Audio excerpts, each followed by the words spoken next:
இன்றைக்கி ஒரு ஈஸியான இட்லி பொடி தான் பார்க்கலாம். கடாயில் 2 ஸ்பூன் ஆயில் ஊற்றி 1 கப் உளுந்து எடுத்திருக்கேன். அதை நல்லா கோல்டன் ப்ரௌன் ஆற வரைக்கும் நல்லா ஃப்ரை பண்ணிக்கலாம். அடுப்பை சிம்மில் வச்சு பண்ணிக்கோங்க.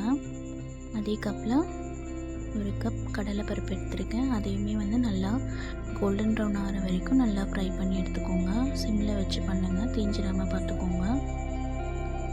ஸோ இந்த மாதிரி ஆனதும் இதையுமே தனியாக எடுத்து வச்சுக்கலாம்.